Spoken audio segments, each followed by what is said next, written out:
បាទសូមគោរពជំរាបសួរទៅដល់ជនរួមជាតិក៏ដូចជាប្រិយមិត្តក្នុងនិងក្រៅប្រទេសសូមគោរពជំរាបសួរលោកយាយលោកតាពុកម៉ែពូមីងបងប្អូននៅសហគមន៍ខ្មែរនៅរដ្ឋកាលីហ្វ័រញ៉ាបាទវេទិកាផ្សព្វផ្សាយសហគមន៍ដែលផ្សាយចេញពីទីក្រុង Long Beach សូមស្វាគមន៍ហើយវេទិការបស់យើងបាននាំយកនៅកម្មវិធីថ្មីមួយទៀតដែលមានឈ្មោះថាកម្មវិធីឧបករណ៍ភ្លេងបុរាណខ្មែរតែភាសាអង់គ្លេសហៅថា Khmer Music Instrument ហើយកម្មវិធីនេះនឹងគោលយើងចង់បង្ហាញកូនខ្មែរជាពិសេសកូនខ្មែរនៅក្រៅប្រទេសឲ្យបានដឹងបានស្គាល់ហើយនឹងរបៀបប្រើប្រាស់ឧបករណ៍ភ្លេងបុរាណខ្មែរទាំងនោះបាទហើយយើងមានមោទនភាពហើយយើងមានសេចក្តីសប្បាយរីករាយដោយឃើញមានកូនខ្មែរដែលរស់នៅសហរដ្ឋអាមេរិកគាត់មិនត្រឹមតែមានចំណេះជំនាញខាងសិល្បៈខាងឧបករណ៍តន្ត្រីខាងឧបករណ៍បុរាណគឺគាត់ជាទាំងមួយស្នងឫស្សីហើយយើងមានកិត្តិយសដើម្បីអញ្ជើញ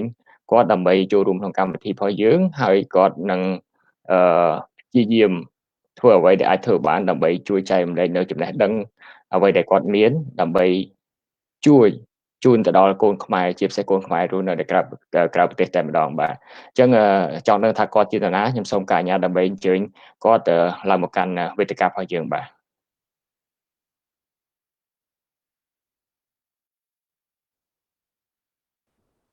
បាទជំរាបសួរតារាបាទជំរាបសួរពូបាទតាមពិតតារាមានឈ្មោះពេញហៅថាRorthanakdara Run បាទហើយតារាខ្ញុំហៅតារាបានដកអត់តារាបាទអូខេឈ្មោះតារាឈ្មោះប្រុសមែនតើហើយយើងនិយាយពីអត្ថន័យនៃពាក្យតារានឹងបានន័យថាដួងផ្កាយដែលរស់នៅយ៉ាងខ្ពស់ហើយបញ្ចេញនៅគេហៅថាពន្លឺរស្មីដ៏ចែងចាំងមកកាន់ភពផែនដីយើងនេះបាទហើយឈ្មោះនេះពិតជាមិនខុសពីនឹងអ្វីដែលតារាកំពុងតែចែងចាំងដែលមានចំណេះជំនាញហើយនឹងមានគេហៅថាទេពកោសល្យខាងផ្នែកសិល្បៈជាពិសេសតារាអាចសម្ដែងជាខាងផ្នែកសិល្បៈផងហើយក៏អាចលេងឧបករណ៍ភ្លេងទាំងឧបករណ៍សម័យជាពិសេសឧបករណ៍ភ្លេងបុរាណខ្មែរយើងតែម្ដងហើយកម្មវិធីរបស់យើងនឹងអញ្ជើញតារារៀងរាល់សប្តាហ៍រៀងរាល់ថ្ងៃអាទិត្យម៉ោង 7 ម៉ោងនៅកាលីហ្វ័រញ៉ាបាទហើយតារាចង់ឲ្យតារាជួយណែនាំខ្លួនបន្តិចមុនដែលយើងចាប់ផ្ដើមហើយចង់ជម្រាបដល់ប្រិយមិត្តក៏ដូចជាពុកម៉ែពូមីងបងប្អូនឲ្យបានដឹងផងដែរថាតារាគឺជាកូនខ្មែរដែលកើតនៅលើទឹកដីសហរដ្ឋអាមេរិកហើយគាត់កំពុងតែរស់នៅរដ្ឋ Florida បាទអញ្ចឹងសូមតារាជួយណែនាំខ្លួនបន្តិចអាចនិយាយភាសាខ្មែរក៏បានអង់គ្លេសក៏បានឬក៏អាចលាយចូលគ្នាក៏បានដែរបាទសូមអរគុណតារាជ័យបាទជំរាបសួរបងប្អូនគ្នាពុកម៉ែបងប្អូនពូមីងយាយតាបងប្អូនគ្នាខ្ញុំឈ្មោះរតនតារារុនខ្ញុំឥឡូវនេះខ្ញុំនៅជាក្រុង Jacksonvilleរដ្ឋ Florida ខ្ញុំអាយុ18ឆ្នាំហើយខ្ញុំជួយបរៀនរបាំខ្មែរ and ភ្លេងខ្មែរដែរនៅសហរដ្ឋអាមេរិកនេះបាទតារាក្រៅពីការងារស្ម័គ្រចិត្តចូលរួមចំណែកជួយតាក់ទងទៅនឹងការបង្ហាញពីអត្តសញ្ញាណវប្បធម៌ជាពិសេសតាក់ទងទៅនឹងការសម្ដែងសិល្បៈក៏ដូចជាការបង្គុំឧបករណ៍ភ្លេងបុរាណខ្មែរហ្នឹងតើតារាក្នុងការរៀនសូត្រចំណេះដឹងទូទៅតារារៀនបានដល់ណាហើយឥឡូវនេះខ្ញុំនៅបង្រៀន business administration នៅវិទ្យាល័យ so I'm in college and I'm learning business administration បាទសូមអរគុណច្រើនតារាដែលបានខិតខំប្រឹងប្រែងទាំងពីរបាទទាំងការងារស្ម័គ្រចិត្តចូលរួមចំណែកដើម្បីលើកស្ទួយនៅវប្បធម៌អរិយធម៌ក៏ដូចជាអត្តសញ្ញាណខ្មែរយើងហើយក៏បានខិតខំប្រឹងប្រែងខ្លួនឯងដើម្បីអនាគតភ្លឺស្វាងតទៅមុខទៀតតារាអាចជួយចែកម្លែកបន្តិចបានទេតើតារាមាននិស្ស័យនឹងសិល្បៈវប្បធម៌ខ្មែរហ្នឹងតាំងពីអាយុប្រហែលហើយខ្ញុំចាប់ដើមរៀនរបាំរៀនរបាំពីដោយ2 3 4ឆ្នាំហ្នឹង so UI ខ្ញុំទៅចាប់ដើមរៀន playing 5ឆ្នាំមុនដែរ Dara, could you speak in English a little bit? What attract you? What make you that fall in love with the Khmer culture and arts? Because you are not living in Cambodia, you are living in United States. Why you need to do whatever you can in order to help out to preserve the culture in United States? Yes. So when I was younger, around 2, 3, 4 years old, I saw these dancing DVDs my parents had and my grandmother's had, and I just see them dancing, these girls dancing and these guys dancing with their flexible fingers and their flexible hands, and it always fascinated me. So I started teaching myself at a young age, pausing every few seconds, learning each gesture, each movement, just like they would do on the DVDs. And my grandmother would bring more DVDs from Cambodia, and I would learn from those, learn the different techniques, learn the different counts, learn all I can do best. And then what attracted me with music was about 5-6 years ago. In middle school, I learned American music as a percussionist, so I already had a background in drums and in rhythms and such and such, and how to write music and how to read music. So my uncle, he is a TRO style player, which is the high-pitched 2-stringed fiddle that I'll show later. He plays that. That's his professional instrument. So he handed me his own personal Rorthanakdara, which is the xylophone, and that's when I started learning the xylophone. And then since I had some musical background, it helped me a lot in the learning process.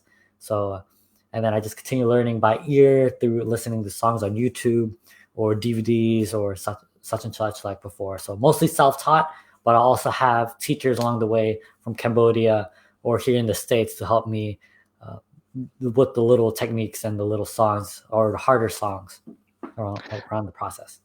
Thank you so much, Dara, for sharing. And I also would like you to tell our audience as well, how long have you been engaged with the Khmer community, not just only in Florida and also in Minnesota so far before COVID-19, that you are spared from your study in order to help our Khmer community in order to showcase our Khmer identity in United States?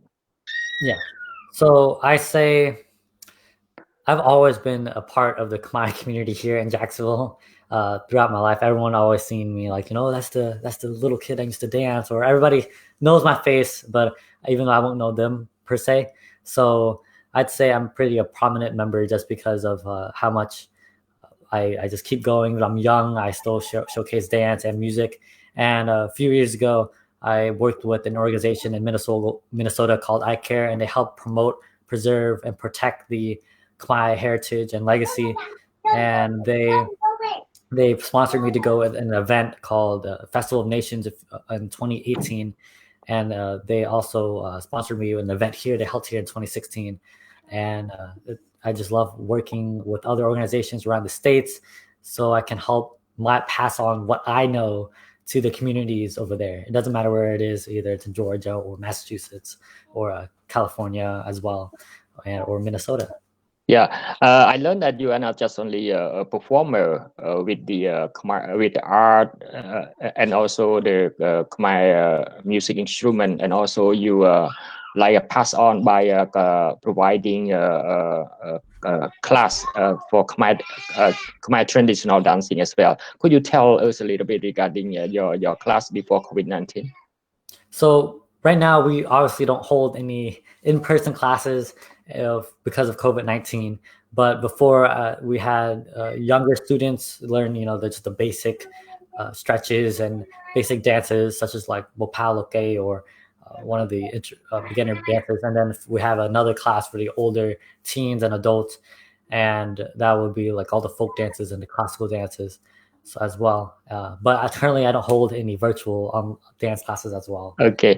And lately I saw on your Facebook that you post that you are planning to conduct virtual class regarding how to play Khmer musical instrument. Okay, could you tell us a little bit regarding the virtual class that you are? It means you try not to get COVID-19 to stop you from doing your activity. You are trying to find different way in order to keep engaged with the Khmer community through your virtual class. So please tell me a little bit regarding your class. So before COVID-19, I had about five students, and they at different points in time. But I also taught a few students with Western instruments as well, and we incorporated them with Khmer music, and I arranged a piece to incorporate Western music and Cambodian music together. But now since we moved virtual, I came up with the idea of like, oh, maybe I should start a virtual class as well. Maybe I'll actually have a bigger audience. I think that's the biggest part. I can reach more people. So I think that's what motivated me to start it, because I never thought that I would move into a virtual environment at all. But since it happened, I was like, let's give it a shot. Maybe people will actually be interested. And next thing you know, it a few weeks or a few months later, like one person joined and another person was interested, and we just learned a basic instruction. And my goal is to essentially teach them the basics with theory, knowledge, how to read some sheet music, and then they could use their knowledge from my class and continue to learn afterwards. That's my overall goal, and learn their own style of playing. So it's not only I just teach them a song and then they copy what I play, but then I also want them to be able to learn their own songs afterwards, so they won't be dependent on a teacher. If our audience, especially they live in United States, they want to enroll for your class, what is the requirement? So I do require a few things, and it's first you have to have your own instrument, because we're virtual. I'm unable to like send instruments. I'm unable to get even like shipments from Cambodia. It's kind of hard to do. So I require you to have an instrument. I could find other arrangements if you don't have an instrument, and but I will tell you how to do that, or we can try our best to see if you really want to learn, or we can always start on a later date in that case. So you have to have your own instrument.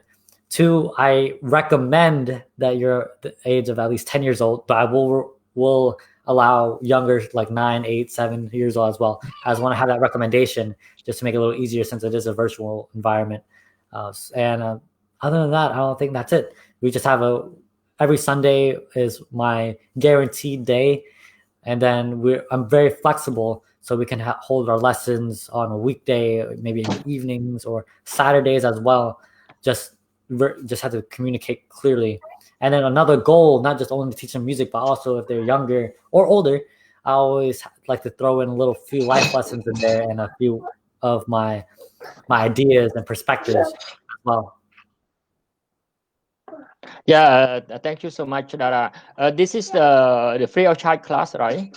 Correct. But okay. I do accept donations, because I do.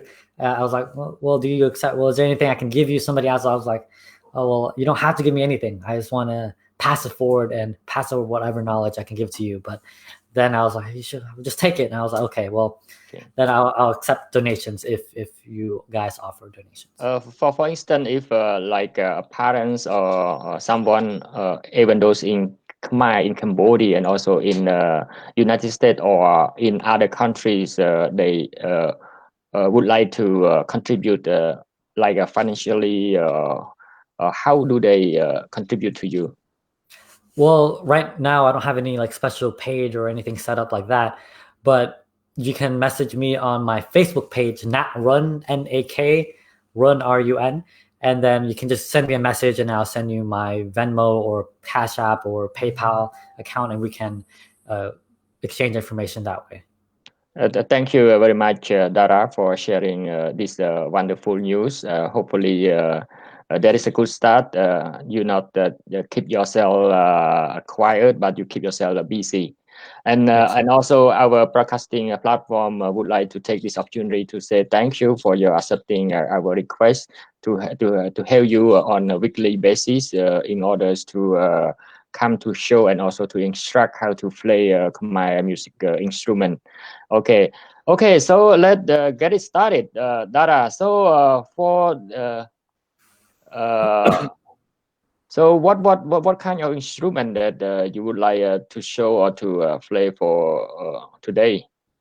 So today I'm going to showcase 2 instruments. I just want to open up. We're going to do TRO SOR, which is the high-pitched 2-stringed fiddle, and then we got the TRO OU, which is the low-pitched 2-stringed fiddle. So right now we have the TRO SOR. So there's a TRO SOR right here, and I'll go and name a little bit. So there's 2 strings only in this fiddle. So 1, 2. This is the bridge, and usually the bottom is covered with snake skin and is in a cylinder shape, and the bow is in between the strings, so you can switch. So if you want to switch in between the strings, you just press with your fingers up here to play the low string. And if you want to play the high string, you let go. And that's how you play the high string. So to tune, you turn these dials. And this is the string that holds the strings together, pulls them back. These are called fine tuners, just to finally tune the note that you need. This is the bridge, which holds the strings up. This is just a napkin to mute it a little bit, and it's in a cylinder shape, as you can see, and it's a snake skin. And that's about TRO SOR. Okay, so you're gonna play for us? Yes. So first, I'm gonna play a song just specifically for TRO SOR, and it's called Chao Priam, and this is a wedding song. And then once we transition, I'll play another song called Niêm Bộc Thro, and I will say it again a little later.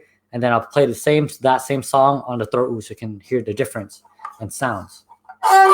So Chao Priam.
Oh, Dara, but yeah, improvement. Yeah, actually, it's the make me or remind me while I was in Cambodia. So now, even though I'm here, I can see you can use this instrument. Dara, can you elaborate a little bit when we use this kind of song? Yes, exactly. So this song is usually played in the wedding orchestra and the wedding music, and it's when the groom is doing his procession to his fiance's house, his future wife's house, with and he's joined along with this party of guests to bring gifts and stuff as well in the procession. So yeah. I also wondering as well how you get all kind of these musical instrument. So of course some of them I had to get from Cambodia, but some are actually donated. Like this one was actually donated by a community member here in Jacksonville. So she was generous enough to donate it for students or for me to use. You have any idea how much for this one? How much does it cost? So the price range varies on like the different styles or the material they use. But some I can say they could go up to around $25 at the cheapest level. But then it can also go over $400. But a nice good sounding one, I would say around 100 to 150. If you want just a nice beginner's one. And such of this instrument, it made from menthol or wood, or what kind of material? So the material is made out of wood. This frame. Sometimes they put plastic or white plastic and stuff like that up here as well, or they use ivory. But I don't think a lot of people use that anymore. It gets a little bit more expensive and stuff like that. And then this is usually this can be made out of bone as well, or out of wood. The bridge, and this is made out of snake skin generally. Okay, I got it. Yeah. Yeah. Thank you. Please go ahead. Okay, so I just want to add that this instrument is usually played in the wedding orchestra, like the song I played. Next song is the Mahari song, which is the Mahari orchestra. This is for like court music, or not court music, kind of like ceremony music, or just to have fun and stuff like that as well. And it's called She Husk Rice, Nyung Bok Sro. And I'll play the same song on TRO OU, so you can hear the difference in the songs. Okay. So once again, this is played on the wedding orchestra, which is the playing ka, and then there's also Mahari, and also playing aret, which is like the procession orchestra as well. Yeah. The next song is Nyung Bok Sro. Please enjoy.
Yeah, thank you so much, Dara. I just want to ask you as well. How can you play the song? You learn through your instructor, or you learn through what so far I learned that you told us that you learn through YouTube. Is it you fully learn from YouTube, or you have like an instructor to teach you on that? But so for the most part, I say I'm about 90% self-taught. So for some songs I do need a little help with, but songs such as that, it kind of just falls easy on me. So like that's just a beginner song, so I pick it up kind of quickly. And sometimes, since this is one of the instruments I'm kind of intermediate level, or beginner intermediate level, I just kind of look back at my strongest instrument, which is the xylophone Rorthanakdara, and I just flip them back to the fiddle. So I just use that as a reference. So for the most part, I just listen to the song and then usually pick it up really quickly. But for harder songs, then I would ask an instructor to help me. Yeah, because of your passion that make you easily to catch up from even those YouTube. I really appreciate that so much on that. So, okay, please go ahead, Dara. So the song I played was Nyambok Thro, and it was on the TRO SOR, and now we're going to move on the TRO OU, which is the low-pitched two-stringed fiddle. So this is also made out of wood. The whole thing, they're tuned the same way with the dials and the tuning knobs, and then also have some fine tuning here. And this is made, the bottom, as you can see, is a little bit different in shape. The shape is a coconut. So this is why it gives a really sweet sound. Like before, it's more of a piercing sound, but this is known for having a sweet instrument. And I can show you another version here. They use either snake skin in the front, or they also use cow skin in the front. So usually, one of those two they would use. And as you can see, you can use the wooden bridge as well, or you can use a shell to even have a sweeter sound. So that's a preference as well. And as you can see, they can also be more designful. Like this is the knob pad as well on this one. So both of them, which one that you, which one is your most preferred one? So that's hard to choose. But sound-wise, I love the sound of the TRO OU. It just gives a sweet sound. And I'll be playing a song later, and I'll explain why. It kind of moves me a little bit more. Okay. So now I'll play Nyambok Thro, the same song I played before, but on the low-pitched instrument.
Yeah, so I can tell that it have like two different sound between the TRO OU and the TRO SOR. So normally people which TRO OU or TRO SOR they gonna use it to play for the song.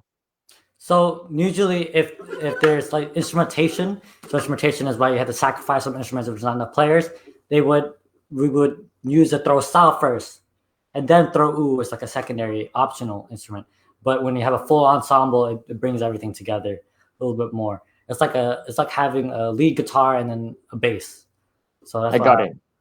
And then, so as you can see, the tuning is a little bit different. So before you have a G, D tuning. So we got a sol and re tuning, in other words. And then now we go back four. Now we got a C and G. So they shared the middle, just went back 4 or 5. So just bring it down a few, 4 or 5 notes, 5 notes. Okay, I also send the description that you provided through the Facebook message. If everyone would like to learn more about the TRO OU and TRO SOR, please read the message, and then you can catch up more, and you can do your research at home as well. Yeah, in order to understand more about Khmer music instrument. Okay, go ahead, Dara. So the next song I'll play is, and this is why it gives that sweet sound. It just sounds a lot more, brings a lot more emotion into it with the song. So it's called Pompeii, and it is a lullaby. So that's why I prefer to play on this instrument for this song. And here it goes.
Okay, wonderful, Dara. Dara, I observe your left hand and your finger on the left hand. So if I'm not wrong, it's not so much different. Like you are playing guitar, right? You have to keep using in different finger, right? So can you tell us a little bit how you change your finger to another? But 1 second, I'm gonna change this real quick. So just like a guitar or fiddle or violin is more identical to a violin or a fiddle, this is with no frets. So obviously you have to kind of use your ear training to find out where the right spot where your finger needs to go. So like I mentioned before, the tuning for this is Sol, Re, or G and D. Okay. And then each note has a note name. So if I do G, A, B, C, D, E, F, G, A, right? Oh. And afterwards, a lot of practice, and you know where the finger is. And sometimes it's different for each instrument too. It's sometimes the weather gets a little bit off, then you have to adjust a little bit. So it varies in different days or different times, and the weather. So you have to change. So we got this for TRO SOR. Once again, we got Sol, Re tuning, and then we got G, A, B, C, D, E, F, G, A. Right? And then for TRO OU, we got Do, Sol, or C, G tuning. So the last string, they share the same note, but the string below this one is a different, which is Do or C. So we got C, D, E, F, G, A, B, C, D. And then the teaching. So a little bit my teaching style for this instrument is we correlate Psycho, which is the lower string, and Ksai, which is the highest string. And then I would say, okay, so we're gonna start on, let's say Nyumbok once more time. We're gonna play K0, K1, K2. K for meaning Psycho, E meaning Ksai, right? Just make it easier. So we got K0, K1, K2. And then we gotta go E0, E1. So just like that, and that's how I usually teach my students. Just like that. So that's how I do it in this virtual environment. So I learned that there are two different type of string, right? Some string is made from menthol, and some is like made from I don't know how to call it. It's like a jaw. Yeah. Yeah. So nylon or brass in some cases. Okay. So for this instrument, we use usually in Cambodia, we use bicycle strings. So these are actually or metal strings. And then I once after a while I had to change them. So here in the States, I just use guitar strings. I got it. And you just have to find the right gauge. So for the TRO SOR, which is the higher one, we got gauge 12 for G, and then gauge 10 for D. And then for TRO OU, we got gauge 14 for C, and then gauge G is also gauge 12 since they share the same string. Okay. Yeah, we are almost come to our ending program. So you have anything else you would like to say before we are ending our program, Dara? Yes. So anybody that has a Khmer instrument sitting around or that isn't being used and wants to learn a few songs or want to just learn a little bit more about the instrument, and then you can learn more songs on your own, definitely reach out by going on my Facebook page, Not Run, and then send me a message and with what instrument your instrument you are interested in learning in, or your child's interested in learning in, and then I require that you guys have the instrument, and I recommend that you're at least 10 years old, but if not, I will accept just about anybody as long as there's room in the class. Okay, so for our next program, so what kind of instrument you're gonna to bring along? So next week we're gonna do Chloe, which is the Cambodian flute.